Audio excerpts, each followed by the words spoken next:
Une application où on laisse libre cours à notre imagination, où l'on montre nos talents à travers des vidéos courtes sur le rythme de la musique de notre choix.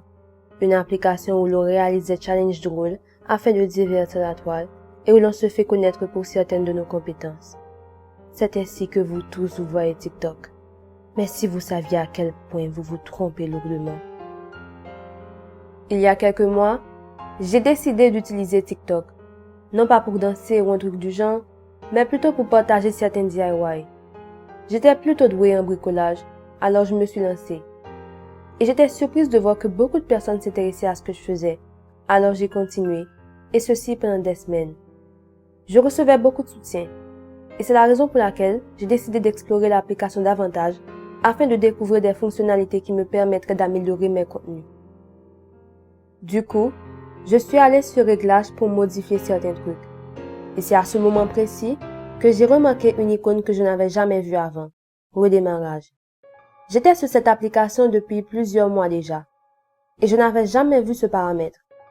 Pris d'une curiosité sans limite, j'ai cliqué dessus pour voir ce que ça ferait. L'écran est par la suite devenu tout noir avant qu'il ne s'affiche les fameux petits points roses et bleus propres à TikTok. Quelques secondes après, s'afficha cette fois le logo de TikTok. Mais pas celui habituel. Non. Celui-là était blanc, certes, mais sur un fond qui ressemblait à du sang séché.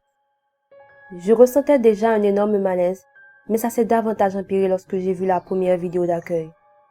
Quelqu'un filmait un homme qui marchait dans une allée sombre. On aurait dit une galerie souterraine. Ensuite, celui-ci força l'homme à s'agenouiller, et tout ça sur un son que probablement beaucoup d'entre vous connaissent, le Two Live Sounds Mix. Puis, la personne se mit à tirer sur l'homme exactement sous le rythme de la musique. Après avoir vu cette vidéo qui a à peine duré 15 secondes, j'ai déposé le téléphone et je suis partie prendre un peu l'air en me convainquant que c'était faux et que c'était juste pour le buzz. Ça devait forcément être ça. Quelqu'un a-t-il vraiment posté une vidéo d'exécution sur TikTok? Non, ça devait être un montage. 15 minutes plus tard, j'ai repris mon téléphone pour cette fois aller regarder les commentaires. Et je n'arrivais pas à y croire. Les gens adoraient la vidéo et demandaient à la personne de retourner le cadavre la prochaine fois pour, je cite, pouvoir ressentir la terreur dans ses yeux. C'était impossible que ça soit vrai. Étais-je bien sur TikTok? J'ai balayé vers le bas pour voir si je tomberais sur une vidéo normale. Mais au lieu de ça, je suis tombée sur une femme qui se faisait arracher les 2 yeux et les ongles à main nue, toujours sur un son très connu. J'ai balayé à nouveau. Et cette fois, c'était un enfant qui se faisait violer, tuer et brûler par un homme. Les commentaires étaient toujours les mêmes. Les gens prenaient plaisir à regarder ce genre de choses.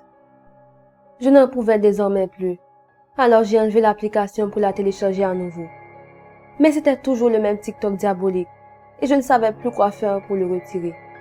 J'ai même essayé de contacter les développeurs, mais ceux-ci ne savaient absolument pas de quoi je parlais et me disaient qu'il n'y avait jamais eu de paramètre au démarrage de l'application. Ils ont même cru que je m'étais droguée et que je m'étais retrouvée à regarder des snuff movies en pensant que j'étais sur TikTok. Ils ont donc menacé d'appeler la police. Alors j'ai laissé tomber et j'ai continué à regarder les vidéos.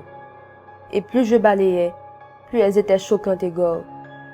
J'ai dû vomir au moins 3 fois en les regardant. J'ai eu la malencontreuse idée de cliquer sur moi.